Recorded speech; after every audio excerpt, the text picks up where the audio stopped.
अस्सलाम वालेकुम, मैं हूँ रिदा सैफी। नाजरीन, अभी तक ये तय नहीं है कि हुकूमत या तहरीक इंसाफ बाहमी मुज़ाकरात से क्या हासिल करना चाहते हैं। दोनों तरफ से इस मौजू पर यकसा तौर से दुरुस्त दोनों तरफ से इस मौजू पर यकसा तौर से जो है वो बयानबाजी हो रही है। बज़ाहिर कोई भी बातचीत में संजीदा नहीं है, लेकिन हुकूमत और तहरीक इंसाफ दोनों ये साबित करने की कोशिश में है कि वो मसाहलियत और मामला फहमी से आगे बढ़ने का इरादा रखते हैं। मुस्लिम लीग नून ये तासुर देने की कोशिश करिए कि हम भी सियासी इस्तेहकाम चाहते हैं, मगर क्या वाकई ऐसा है? सवाल ये है। ख्वाजा आसिफ का लहजा देखकर तो ऐसा नहीं लगता। मुज़ाकरात के माहौल में वो कल प्रेस कॉन्फ्रेंस में इमरान खान के अहले खाना और पीटीआई को तनकीद का निशाना बना रहे थे। क्या कहा उन्होंने, आइए सुनवाते हैं।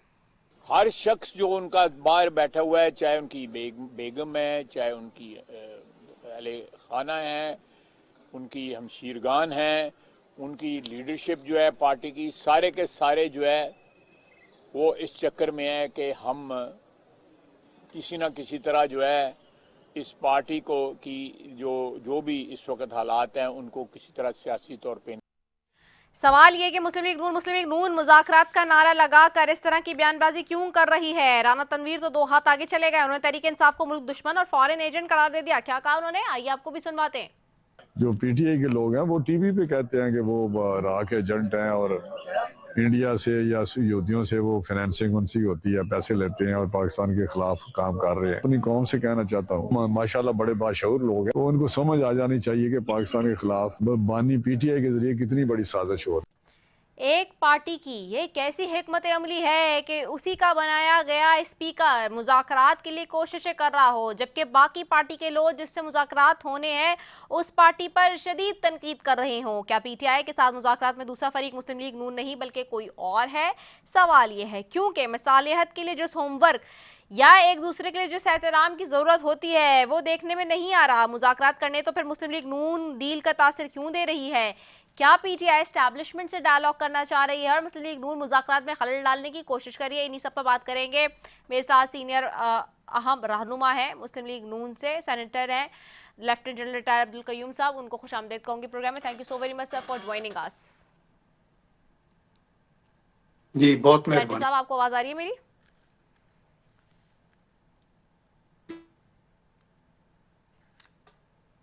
सेनेटर साहब, आपको आवाज आ रही है मेरी?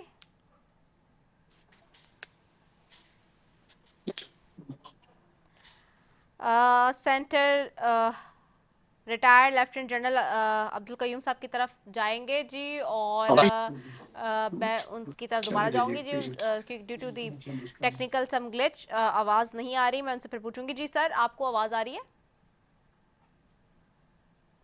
जी मुझे आवाज आ रही है कोशिश आपकी। करना चाह रहे हैं आज के आखिरकार ये जो मुज़ाकरात का दौर स्टार्ट हुआ है इसमें किस हद तक कौन सी पार्टी जो है वो सीरियस नज़र आती है और कितनी सीरियस है, कितना अहम मामला है। इस वक्त मुल्क की तमाम निगाहें इस सियासी मुज़ाकरात की तरफ टिकी हुई हैं और इससे ही अंदाज़ा होगा कि आखिरकार हुकूमत और ऑपोजिशन के माबैन जो इस वक्त हमें दरारें नज़र आती हैं वो दरारें किस हद तक कम होने वाली हैं। और बहुत सारे लोग बहुत सारे प्रेडिक्शंस करने आगे आने वाले दिनों की, तो क्या वो ठीक हैं या नहीं, इसी सब पर बात करने के लिए हमने जी दावत दी हुई है lieutenant general retire Abdul Qayyum साहब को, जो कि सेंटर है मुस्लिम लीग नून से। उनकी तरफ दोबारा जाऊंगी और उनसे बात करने की कोशिश करूंगी। जी सर, आपको आवाज़ आ रही है? जी जी मुझे आवाज आ रही है। मेरी आवाज आपको नहीं आ बहुत रही? कम आ रही है, मुझे बहुत स्लो आ रही है। अगर सेंटर साहब की आवाज़ बढ़ा दी जाए। जी हाँ जी, आप देखिए, साहब, आप कुछ आप कहेंगे दोबारा? बिल्कुल ठीक कह रही हैं। मसला ये है, देखिए इस वक्त साहब की आवाज़ मुज़ाकरात बिल्कुल के नहीं आ रही, अलावा बहुत कम आवाज़ आ रही है। आगे जाने का कोई और हल नहीं है। बहुत स्लो आवाज़ आ रही है सेंटर साहब की। जी सेंटर साहब। और जी जी सेंटर मैं साहब। ये कह रहा हूँ जी कि जी जी, आपकी आवाज़ अब लाउड एंड क्लियर है जी सर। जी जी तो आप सुन ले, मैं ये कह रहा हूं कि मुज़ाकरात ही एक वाहिद रास्ता है जो जमहूरी भी है, सियासी तौर पे भी ये फिजिबल है। और इसके ऊपर चूंकि दोनों क़यादतें तैयार हैं, हुकूमत की भी और अपोजिशन की भी, तो ये एक अच्छा शगुन है। बाकी पॉलिटिकल लोगों के बयानात, दोनों पार्टियों से पॉलिटिकल लीडर्स अपना अपना बयान देते रहेंगे, उससे खलल नहीं पड़ना चाहिए। आई कैन अश्योर यू के हुकूमत का मतम नज़र यही है कि हमारे डायलॉग हों और कामयाब हों, और उसमें हम तकरीबन अपोजिशन अपना रोल अदा करे, हुकूमत अपना रोल अदा करे, और मुल्क के जो मसाइल हैं इनको हल करें और यकजहती को ब्रिंग इन करें, ताकि ये जो बैरूनी खतरात हैं दहशतगर्दी वगैरह के, इनके ऊपर हम एक कौम होके इनके साथ मुकाबला किया जाए। तो आई कैन अश्योर यू कि ये जो बयानात आप सुना रही थी, ये मुख्तलिफ लीडर्स जब तहरीक इंसाफ से कोई बात करता है तो उसकी रिएक्शन में इधर से आता है, लेकिन मुज़ाकरात की अभी डेट 16 तारीख को 11:30 बजे फिर होंगे। हम उम्मीद करते हैं कि ये बात आगे बढ़नी चाहिए। अच्छा सर, ये बताएं कि ये एक तासुर भी आ रहा है इस तरह की बातों से, जैसे कि मैंने आगाज़ में कहा, यकीनन आपने सुना होगा, इसका भी बताइएगा। आप जाहिर सी बात है बहुत सीनियर आम रहनुमा हैं, आप चीज़ों को बहुत बेहतर तरीके से देख रहे होंगे, पर्दे के पीछे जो चल रही है वो मामलात भी आप बहुत सारों से वाकिफ़ होते हैं। ये जो ऑफ कोर्स आपने बिल्कुल कहा कि बयानबाजी अपनी जगह, लेकिन देखिए ना, ख्वाजा आसिफ साहब हो गए या राना तनवीर साहब हो गए, बड़े अहम पोजीशंस पर हैं और बड़े क्लोज भी हैं नवाज शरीफ साहब के, और फिर वो इस तरह की बात जब करते हैं तो उससे फिर जो मुज़ाकरात का जो एक माहौल होता है, जो इन्वायरमेंट, एक सर्टन एटमॉस्फेयर होता है, उस पर ऑफ कोर्स उसके कोई ना कोई इफ़ेक्ट तो आता ही है। आप नहीं समझते? ये ठीक बात है, आप ठीक बात कह रही हैं, लेकिन मैं ये समझता हूँ कि जो मुज़ाकरात के लिए एजेंडा तय होता है, मुज़ाकरात के लिए जो रिटन इन्होंने अपनी डिमांड्स दी हैं, उसके ऊपर उनकी रिस्पांस आएगी, तो ये सिलसिला चलता रहेगा। बाकी तो मैंने कहा ना कि वो लोग जो मुज़ाकरात में शामिल नहीं, आगे पीछे उनके अगर बयानात आते हैं बेस्ड ऑन इंफॉर्मेशन के माजी में क्या हुआ, अभी क्या होना है, तो वो एक अलग बात है, उसको इनको मुतासर नहीं करना चाहिए। सिर्फ ये है कि दोनों जो पार्टीज हैं वो अपने तौर के ऊपर बाख्तियार होके अपना फैसला करें विद ए फ्लेक्सिबल माइंड, और वो जो मुल्क के मफाद में हो। और मुल्क के मफाद में यही है कि एक हुकूमत बनी है, उस हुकूमत को सब ने तस्लीम किया है, प्रेसिडेंट से लेके प्राइम मिनिस्टर से लेके चीफ मिनिस्टर, गवर्नर्स, हर तरह की चीज के इलेक्शन में सब ने हिस्सा लिया है। एक सूबे में एक पार्टी की हुकूमत है, 2 सूबों में किसी और की है, तो अभी ये कोलिशन गवर्नमेंट है, किसी की मेजॉरिटी नहीं है। इन हालात में पाकिस्तान को आगे लेके जाना है। हम अपनी डोमेस्टिक पॉलिटिकल लड़ाई में मुल्क का नुकसान या रियासत का नुकसान तो नहीं होने देना चाहते। तो इसलिए मेरे ख्याल में बैठ के ये जो बात हो रही है अच्छी है, इसका कोई मुस्बत नतीजा निकलना चाहिए, और वो यही है कि आप अपने अपनी डोमेन में अपना अपनी कारकर्दगी बताएं, आपने अभी तक क्या किया है, आपका मैनिफेस्टो क्या है आइंदा के लिए, विजन क्या है, आप केपी में रहे तो क्या किया, बाकी जो पीडीएम की गवर्नमेंट है इनकी क्या कंट्रीब्यूशन है, और लोगों को कन्विंस किया जाए, ताकि जब आइंदा इलेक्शन हो 3 सालों या 4 सालों के बाद, तो उस वक्त फिर जिस पार्टी की कारकर्दगी बेहतर हो, लोग उस बिना पे उनको वोट दें। तो मेरे ख्याल में यही। और दूसरा सबसे सीरियस बात आपका ये दहशतगर्दी की जो है, और कुर्रम के अंदर के आप देखें कि पाराचनार में जो कुछ हो रहा है, सूबों को चाहिए कि इंटरनल गवर्नेंस के ऊपर भी ध्यान दें, और मरकजी हुकूमत जो है वो बॉर्डर मैनेजमेंट के ऊपर भी है, वो इंटेलिजेंस के ऑपरेशन भी कर रही है, और वो काइनेटिक फोर्स भी यूज कर रही है। एट द सेम टाइम उन्होंने ये ट्रांजिट ट्रेड है, इलीगल अफगान लोग हैं, उनको निकालने के लिए इन चीजों के ऊपर भी बैठ के, और रिफ्यूजीज के मसाइल के ऊपर भी मेरे ख्याल में अफगानिस्तान के साथ सफारती सतह पे हमें एक वाइडर एक स्कोप के साथ बात करनी हो। ये सिर्फ 1 पॉइंट एजेंडा टीटीपी नहीं होना चाहिए, इसके अंदर आपके ये रिफ्यूजीज की इशू, ट्रांजिट ट्रेड की इशू, बायलैटरल ट्रेड की इशू, हेल्थ, एजुकेशन, इसके ऊपर क्या तामन हम कर सकते हैं, और उसमें एक सिक्योरिटी का इशू भी हो, जिसमें हम ये जोर दें कि ये जो खवारिज हैं इनको डिसआर्म किया जाए, इनको डिसोन किया जाए, और इनको डिस्प्लेस किया जाए हमारे बॉर्डरों से पीछे हटा के, और ये देखा जाए कि ये पाकिस्तान के अंदर मसाइल को पैदा ना करें। तो ये बिगर इश्यूज हैं, इनके ऊपर हमने बात करनी है। अभी तो जो पार्टियों के अपने अपने बात है वो बैठ के कर रहे हैं, मुज़ाकरात हो रहे हैं, ये एक अच्छी बात है। अच्छा सर, एक चीज़ और भी है, मैं आपके जाहिर से आता है इस वक्त आप मौजूद हैं, तो उसके हम कोशिश करें कि मैं चाहूँगी कि इससे मैं फ़ायदा हासिल करते हुए यकीनन तौर पर आपसे एक दो सवाल और कर लूँ।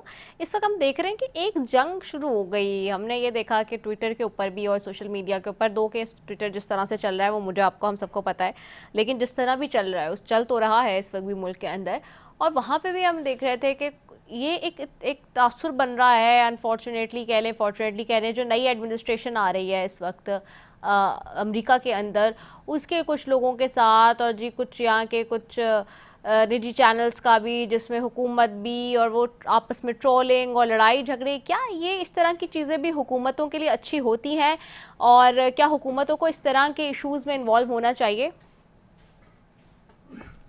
या देखें, हुकूमत को श्योरली अपने दिफा में तो इन्वॉल्व होना चाहिए ना।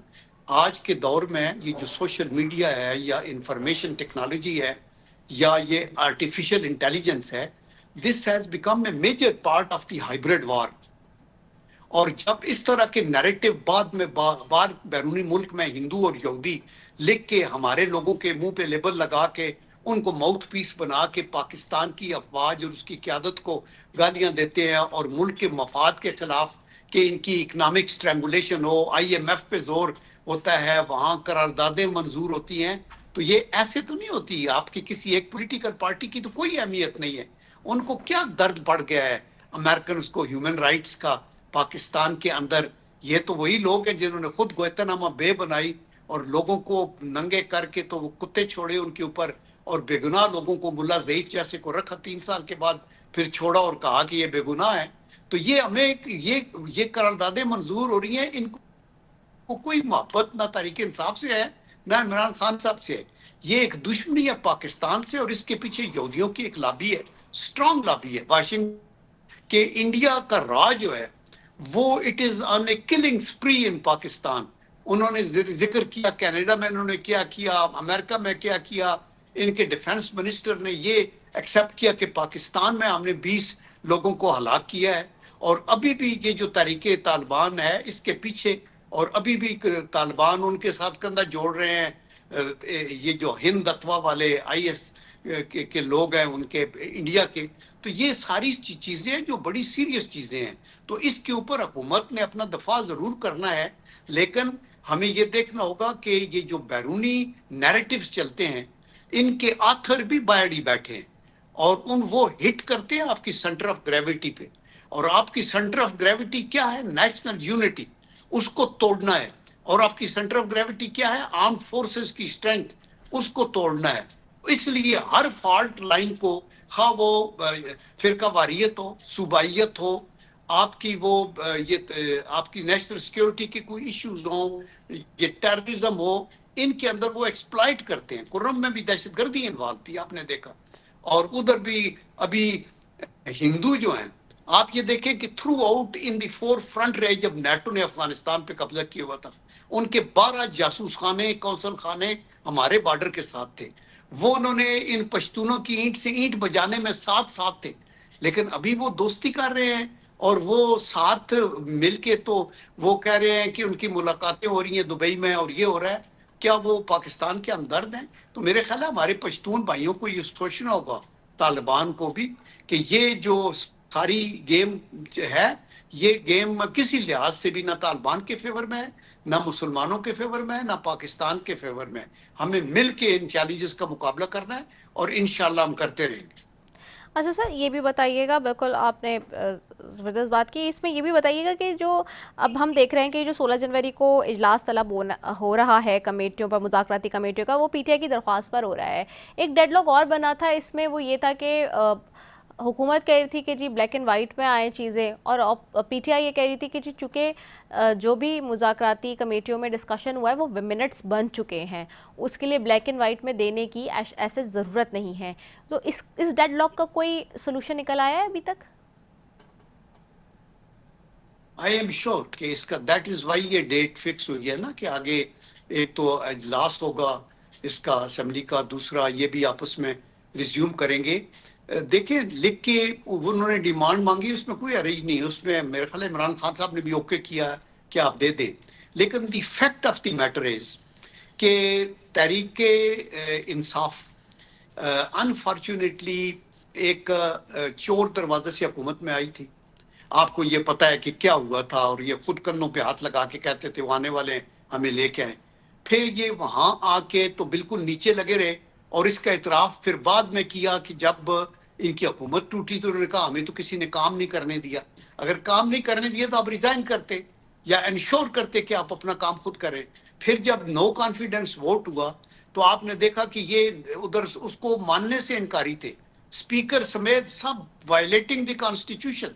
ये तो रात को फिर 12 बजे जब प्रिजन वैन वो आई और अदालतें खुली कि पकड़ के हथकड़ी लगाएंगे और अंदर करेंगे, तो फिर ये उधर से अपनी डायरी उठा के इमरान खान साहब गए, और उसके बाद फिर उन्होंने अपनी तलवारें और जो बंदूक की नोकें हैं वो अफवाज पाकिस्तान उसकी क्यादत की तरफ कर ली, म्यूटनी की call the, chief of army staff की तैनाती के ऊपर रोड़े अटकाने की कोशिश की। बाहर से बैठ के शाहबाज गिल ने कहा कि मत माने हुक्म, तहरीक जो अदम उसकी शुरू कर दी कि नाफरमानी की बातें की, फिर हमले किए 9 मई को। फिर आप देखिए कि हम आ रहे हैं और कफन लेके आ रहे हैं, मरेंगे। ये सब कुछ ट्राई करने के बाद अभी मुज़ाकरात पे ये आए। तो मुज़ाकरात पे कम से कम सीरियस हों और हालात को समझने की कोशिश करें। अभी जो कुछ हुकूमत आ गई है इसने चलना है। उसके बाद अगर आपने हुकूमत लेनी है तो आपने लोगों के आगे अपना मैनिफेस्टो, अपनी कारकर्दगी रखनी होगी कि 11-12 सालों में जो आपका खैबर पख्तूनख्वा में क्या हुआ है, 3-4 सालों में यहाँ आपने क्या किया है और आइंदा आपने क्या करना है।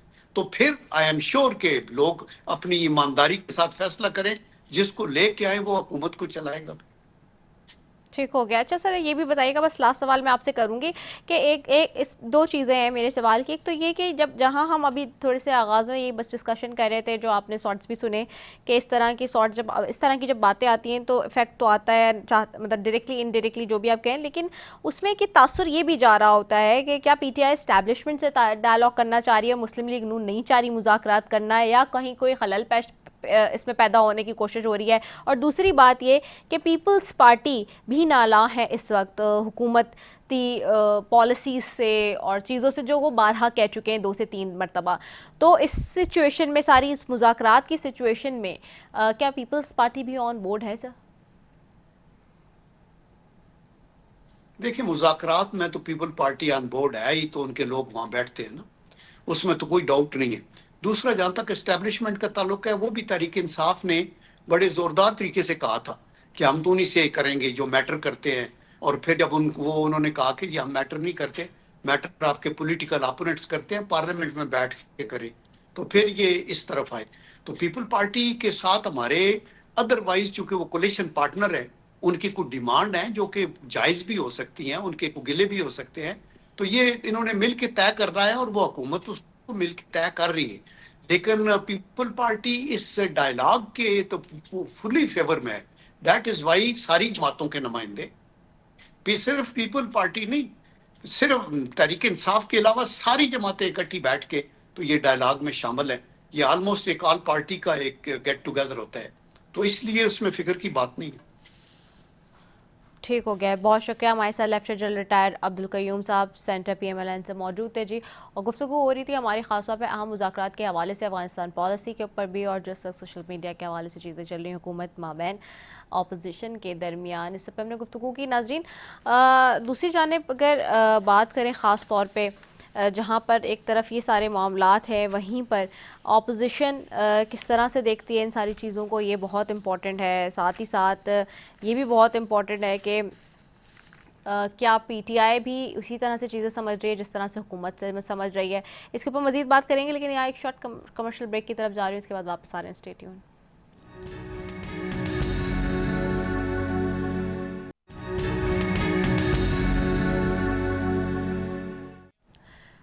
वेलकम बैक नाजरीन। और ब्रेक पे जाने से पहले जी बात हो रही थी lieutenant general retired Abdul Qayyum साहब से, जो कि सेनेटर हैं मुस्लिम लीग नून के। आगे बढ़ेंगे नाजरीन। दूसरी जानिब मुसलसिल इंतकामी कार्रवाइयों का निशाना बनने वाली तहरीक इंसाफ की हिम्मत टूटने लगी है। पेशावर से लेकर लाहौर, लाहौर से लेकर इस्लामाबाद तक की सड़कों पर पार्टी परचम लहराने वाली PTI अब बातचीत के लिए मान गई है, मगर मसला यह है कि बातचीत होगी किससे। मुस्लिम लीग नून के सेनेटर इरफान सिद्दीकी तो कह रहे हैं कि तहरीक इंसाफ को मुज़ाकरात अगर तीसरी क़ुव्वत से करने हैं तो हमें ज़हमत ही क्यों दे रहे हैं। क्या कहा उन्होंने, आइए सुनते हैं। पीटीआई को अपनी कमेटी बनाना, फिर स्पीकर के घर जाके बार बार उसके दरवाजे पे दस्तक देना, फिर हम जैसे गुनाहगारों के साथ आके बैठने की क्या जरूरत है? फिर वो उन्हीं दरख्तों को जो जोड़े जहां से फल लगा हुआ है और जहां से फल टूट के उनकी झोली में गिरना है। हम तो बांझ दरख्त हैं, हमसे क्या मिलेगा?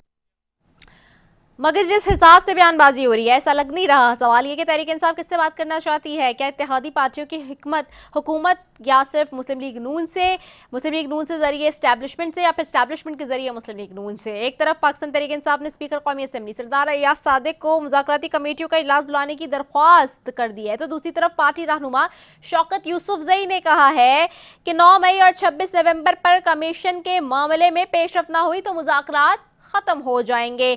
बानी के पैगाम पर सही से अमल पैरा कौन है ये भी फिलहाल वाजे नहीं है। दूसरी जानिब मुल्क की सबसे बड़ी जमहूरी पार्टी रहने वाली पीपल्स पार्टी कहाँ खड़ी है, कहाँ है? अगर मुज़ाकरात हो भी रहे हैं तो ऐसा लग रहा है पीपल्स पार्टी कोई फरीक ही नहीं है, नजर ही नहीं आ रही है। जैसे पीपल्स पार्टी का ना कोई मौक़िफ़ है ना हिकमत अमली। शौकत यूसुफजई तो कह रहे हैं कि मुस्लिम लीग नून ने जबरदस्ती पीपल्स पार्टी को अपने साथ बिठाया हुआ है। क्या कहा उन्होंने, आइए वो सुनते हैं।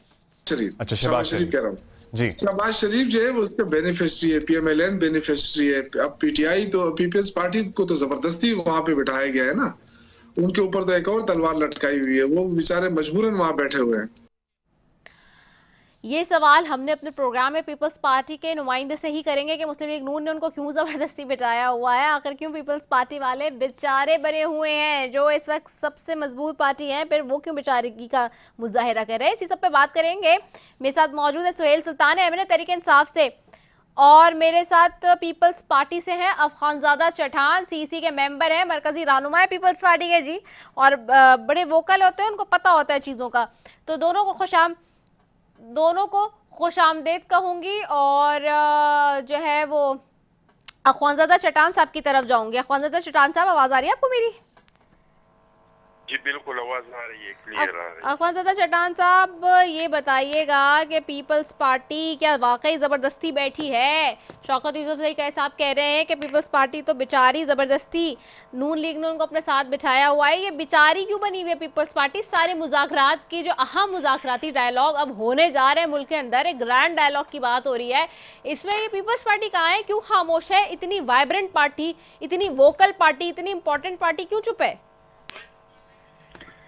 बिस्मिल्लाहिर्रहमानिर्रहीम। देखिए जी, हम तो बिल्कुल खामोश नहीं है, हम तो मुज़ाकरात को वेलकम करते हैं, हम तो मुफाहिमत के लोग हैं, हम तो इस बात पे यकीन रखते हैं कि हमारे मुल्क के जो मसाइल है ये न एक हुकूमत के हल के है न एक इदारे के। अगर इस मुल्क को इन बहरानों से निकालना है तो इसके लिए तमाम और लोग एक पेज पे आएंगे, जिसमें सियासतदान भी, इसमें अदलिया भी, एस्टेब्लिशमेंट भी, मीडिया भी, हम सारे एक पेज पे आएंगे तो इसमें हम कामयाब हो सकते हैं कि इस मुल्क का जो हकीकी हैसियत है कि वो हैसियत इस मुल्क को हम दिलाई दुनिया में भी और उसको अपने पाँव पे खड़ा कर दे। तो हम तो इन चीज़ पे यकीन रखते हैं। हम तो हर किस्म के मुज़ाकरात के वेलकम करते हैं, लेकिन हम साथ ये भी कहते हैं कि हर मुज़ाकरात से मुल्क को फायदा नहीं होगा। ये जरूरी होगा कि हमें किन चीजों पे मुज़ाकरात करनी है। पाकिस्तान पीपल्स पार्टी का मुतालबा ये है, दरख्वास्त ये है अपोजिशन से भी, हुकूमत से भी, तमाम लोगों से, कि मुज़ाकरात अगर हमने करनी है तो वो इस बात पे हो कि इस मुल्क में अमन व अमान कैसा आएगा, इस मुल्क में मईशत कैसा मजबूत होगा। हम सारे ये चीख रहे हैं कि हमारी सियासत में मुदाखलत हो रहे हैं, तो इस चीज़ पे मुज़ाकरात होना चाहिए कि हम सियासत में मुदाखलत का रास्ता किस तरीके से रोकें। हर बार इलेक्शन हो जाता है तो हम चीखते हैं कि दांधी हुई है। इस बात पे मुज़ाकरात होना चाहिए कि हम अपने आने वाले इलेक्शन को कैसे यकीनी बनाए कि वो साफ और शफाफ हो, और फिर कोई जीते या हारे दोनों वो इसका नताइज को तस्लीम करे। हम पाकिस्तान पीपल्स पार्टी चाहती है कि ऐसे मुज़ाकरात हो जिसके जरिए हम अपने नफरत के और इंतकाम का जो सियासत है उसको हमेशा हमेशा के लिए दफन करे। कोई ऐसा इदारा बनाए जो जज, जर्नलिस्ट हर एक का एहतसाब करे, और अगर किसी ने कोई जुर्म नहीं किया है तो जिस तरह से माजी में नेप को इस्तेमाल किया गया था सियासी इंजीनियरिंग के लिए, पार्टियों को तोड़ने के लिए, अपोजिशन को डराने धमकाने के लिए, कि इस इदारे का इस तरह का इस्तेमाल नहीं हो। वो इदारा किसी पे हाथ डाले तो किसी को ये शक नहीं हो कि इनके खिलाफ सियासी इंतकामी कार्रवाई हो रही है। अगर इस चीज पे मुज़ाकरात हो तो फिर तो इस मुल्क के मफाद में है, फिर इससे मुल्क को फायदा होगा। और अगर मुज़ाकरात NRO के लिए हों, मुज़ाकरात इसलिए हों कि आप इन लोगों को छोड़ दें जिन्होंने कर्नल शेर खान के मुजस्समे को गिरा के घसीटा है, या MM आलम की जहाज को जलाया है, या पेशावर के रेडियो स्टेशन को जलाया है, या किसी ने इस मुल्क में करप्शन किया है, अगर इसके लिए मुज़ाकरात या जिसके नाम पैनामा लीक्स या दुबई लीक्स में भी हैं सारे, अगर इस तरह का कोई चीज उनके लिए हो, हम समझते हैं जिस पे भी इल्जाम आते, चाहे जरदारी साहब पे है, बिलावल साहब पे है, या नवाज शरीफ साहब पे है, या इमरान खान साहब पे है। हमने भी सियासी केसों में और सियासी इंतखाम में 14 साल जेल जरदारी साहब ने काटा, लेकिन हम अदालतों से बरी हो गए। मैं मानता हूं कि अगर किसी पे सियासी केसेस भी हैं तो इसका तरीका ये नहीं है कि एग्जीक्यूटिव ऑर्डर से उसको खत्म किया जाए। इसका तरीका ये है कि अदालतों के जरिए वो जाके और अपने आप को भी गुनाह साबित करे, ये तरीका है। और PTI को तो बिल्कुल NRO नहीं मांगना चाहिए, इन्होंने तो सारी सियासत NRO के खिलाफ किया है। अख्वानज़ादा चट्टान साहब, आपकी इजाजत से इसमें एक सवाल और कर लूं? जी कर। जी, मसला तो ये भी ना, अदालतें भी तो गलत फैसले दे देती हैं। अब जैसे भुट्टो साहब का ही केस है, हमारे सामने है। देखिए रीदा, मैं अपने जो मैं सियासी वर्कर हूँ, अपने ये सियासत के टेनेवर में जितना रिलीफ अदालतों से PTI को मिला है, मैंने इस तरह का न कभी सुना है न कभी देखा है। उनको ऐसे जमानतें भी मिले हैं कि आप लोगों ने जो जुर्म किया है इसमें भी जमानत है, अगर आप लोगों को याद नहीं है इसमें भी जमानत है, और आइंदा के लिए भी अगर कोई आप लोग कोई केस आप पे हो। अभी तक जो है ये जो साई पर केस था, इसका फैसला तो किया है, PTI को रिलीफ मिला है, लेकिन इसका तफसीली फैसला अभी तक नहीं आया है। आप इस तरह देख ली कि बुशरा बीबी को जमानत पे बाहर है, वो अदालतों में पेश नहीं होते हैं। हमारे लीडर तो एक दिन पेश नहीं होते तो जो जमानती था उसको जो हशर करते अदालती, तो इनको तो ऐसे रिलीफ मिल रही है अदालतों से कि मैं नहीं समझता हूँ कि अभी तक किसी सियासी जमात को या किसी को पाकिस्तान की अदालतों से, इनको तो ऐसे टाइम पे भी जिस टाइम पे उन लोगों ने पूरा पाकिस्तान को जलाया, शोहदा के मज़ारों को मिसमार किया, ऐसे टाइम पे भी गुड यू कहा गया और उसको कहा गया कि आप रेस्ट हाउस में जाए, आराम करे और दोस्तों के साथ गपशप करे। तो मैं समझता हूँ कि अदालतों पे एतमाद करना चाहिए। आखिर हम भी 90 दिन उन लोगों ने रिमांड पे रखे थे, हम जेलों में थे, जरदारी साहब जेल में था, दीपरियात जेल में थी, खुर्शीद शाह साहब था, शर्जील मेमन था, मरियम नवाज थी, नवाज शरीफ साहब था, शहबाज शरीफ था, एक लंबा लिस्ट है। तो हम भी तो अदालतों से, यही अदालतों से हमें रिलीफ मिला है, और हमें तो इस तरह रिलीफ नहीं मिला है जिस तरह के इन लोगों को रिलीफ मिल रहा है। इस तरह इसका तो नजीर नहीं है जिस तरह का रिलीफ अदालतों से PTI को मिला। और जो फैसले इनके हक में आ जाते हैं उसका वाह करते हैं, लेकिन जो फैसला इनके खिलाफ आ जाता है ठीक हो गया, वो तो जाहिर बात है किसी के भी खिलाफ आ जाता है वो तस्लीम नहीं करते। ठीक हो गया। सुहेल सुल्तान साहब की तरफ भी जाऊंगी। सुहेल सुल्तान साहब, आपको आवाज आ रही है? जी। सुहेल सुल्तान साहब, एक तरफ अभी जैसे अभी अख्वानज़ादा चट्टान साहब बातें करें, वो आपने सुनी होगी, उससे पहले lieutenant general retire Abdul Qayyum साहब भी थे, मुस्लिम लीग नून का मैंने सेनेटर इरफान साहब का भी शॉट सुनवाया। असल जो मुज़ाकरात हो रहे हैं उसमें हो क्या रहा है, आप कैसे देख रहे हैं? ऑपोजिशन की जमात हैं आप, और दूसरा ये भी बताएं कि एक तासुर आ रहा है कि मुस्लिम लीग नून तासुर दे रही है कि जी कोई डील हो रही है, इस तरह की बातें चल रही हैं, बड़े सख्त बयानात भी उनकी तरफ से आ रहे हैं। फिर आपकी दरख्वास्त अब 16 जनवरी को अगला तीसरा राउंड ये होने जा रहा है, लेकिन एक बीच में तासुर है, एक अभाम सा समझ आ रहा है कि जी कोई डील हो रही है पीछे से, या कहीं आप चाहते हैं कि एस्टैब्लिशमेंट के साथ आपके डायलॉग हो। जी सबसे पहले तो मैं अख्वानज़ादा चट्टान साहब की बात पे रिस्पॉन्ड करूंगा। जी ये जब करप्शन की खात्मे की बात करते हैं, खुदा की कसम मुझे हंसी आती है जब भी बस पार्टी वाली ये कहती है कि करप्शन को खत्म करना चाहिए या करप्शन की केसेस इनके ऊपर, दूसरी बात जो की अदालत से पाकिस्तान तहरीक इंसाफ वालों को ऐसा रिलीफ मिला है कि अगले केसेस में भी इनको गिरफ्तार न किया जाए। तो भाईजान इसको ओमनी बस बैन कहते हैं, ये कानून में प्रोविजन है। ओमनी बस का डिफिनेशन ये है कि आपको किसी भी केस में गिरफ्तार न किया जाए, नॉन अननोन केस में। तो ये कानून में प्रोविजन मौजूद है। ये आप कैसे ये कह सकते हैं कि इनको इस तरह की मिल रही है? मतलब ये अगर आपकी वकील को ये पता नहीं है और हमें पता है हम उस चीज का एडवांटेज दे रहे हैं, तो आप इस पर क्यों ऑब्जेक्ट कर रहे हैं? तीसरी बात, अखुंजादा साहब ने एनआरओ का जिक्र किया। देखिए, एनआरओ पीपल्स पार्टी और मुस्लिम लीग के लिए था, नेशनल रिकंसिलिएशन ऑर्डिनेंस था, वो इनके लिए था जो सुप्रीम कोर्ट ने स्ट्रक डाउन की थी। हम एनआरओ नहीं मांग रहे, हमसे हुकूमत एनआरओ मांग रही है। हुकूमत ये कह रही है कि आप हमें ये रिलीफ दे, ये रिलीफ दे, ऐसा न करें, सड़कों पे नहीं आएंगे, फॉर्म 47 की बात नहीं करेंगे। ये तो खुद हुकूमत एनआरओ मांग रही है। और हमारे और हुकूमत के दरमियान जो चीजें चल रही है वो डायलॉग्स है। डायलॉग्स में खुद हुकूमत एनआरओ मांग रही है। हम तो फ्रंट फुट पे खेल रहे हैं, हम कभी भी पे नहीं जाते। हम हमेशा फ्रंट फुट पे खेलते हैं, अब भी फ्रंट फुट पे खेल रहे हैं। और हमारा मुतालबा ये है, खान साहब की रिहाई इंशाल्लाह वैसी होनी है, डायलॉग्स के बगैर भी।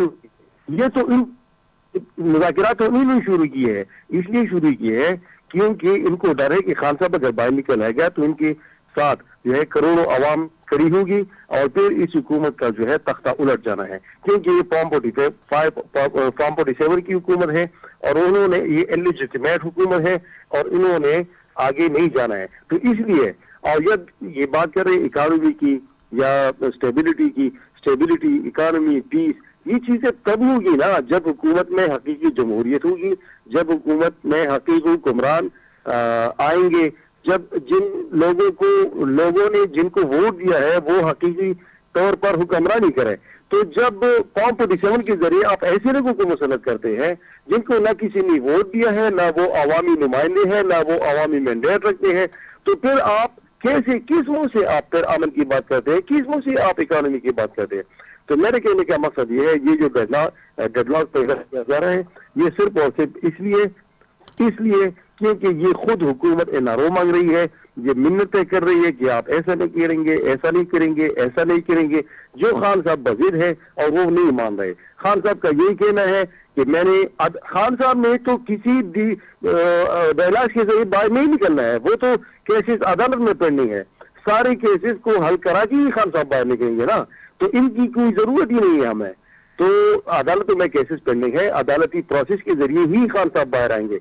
डायलॉग का मकसद तो ये है सिर्फ कि कुछ जो चीजें हैं जो ये इलीगल कर रहे हैं, थ्रू प्रोसेस कर रहे हैं, थ्रू हमारे जो केसेस है पेंडिंग केसेस, इसके दौरान जो कर रहे हैं उनका खात्मा होना चाहिए। एक पुरतेजा माहौल होना चाहिए यहाँ पे। ये जो एक दूसरे के खिलाफ ये हुकूमती इतिहाद ये खुद कर रहे हैं एक दूसरे के खिलाफ, क्योंकि पीपल्स पार्टी तो हुकूमत में है मगर उनको हुकूमत पे एतमाद नहीं है। मुस्लिम लीग वाले उनको बतौर इतिहादी एक्सेप्ट कर रहे हैं मगर उनकी कोई बात नहीं मान रहे। ये खुद आपके सामने आपके चैनल पे ये चला होगा कि ये एक दूसरे पर एतमाद खुद नहीं करते।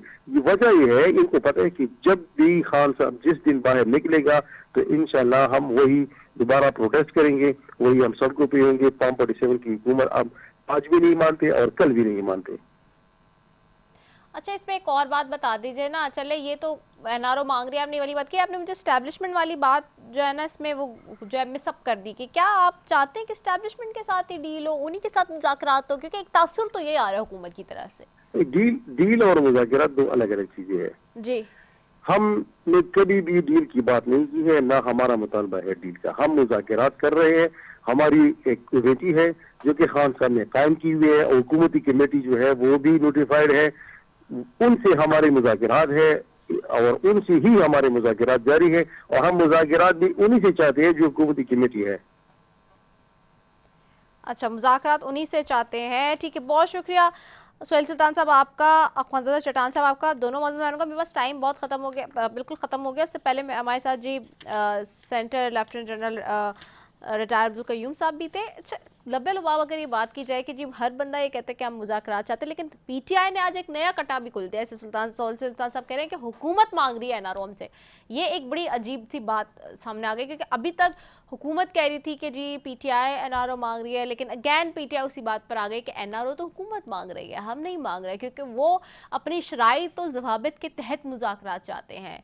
वो हमसे ये नहीं कह रहे कि ठीक है जो आप मुज़ाकरात कह रहे हैं हम उसी के ऊपर कायल व दाइम हैं। तो अब ये बहुत बड़ी एक नई कन्फ्यूजन और एक नई जो है वो एक बात हो गई है कि ये बहुत इम्पोर्टेंट है कि जी अगर एनआरओ दिया जाए या एनआरओ लिया जाए तो कौन किसको देगा और कहाँ देगा, क्योंकि माजी में पाकिस्तानी सियासत के अंदर ये बहुत सारे वाक़यात बड़े अहम हमारे पास मौजूद हैं जो कि दिखाई देते हैं, जो कि हमने देखे हैं, कलमबंद हैं कि जी काफ़ी ज़्यादा एनआरओ दिए गए। और हर दफ़ा जब भी कोई मुज़ाकरात की टेबल पर बैठता है दो पार्टीज़ अग्रीव, तो फिर वहीं से एनआरओ की बात शुरू हो जाती है। तो एनआरओ इस दफ़ा कौन किसको दे रहा है ये तो वक्त ही बताएगा। इसी के साथ जी अपनी मेज़बान सफ़े को दीजिए इजाज़त। पाकिस्तान जिंदाबाद।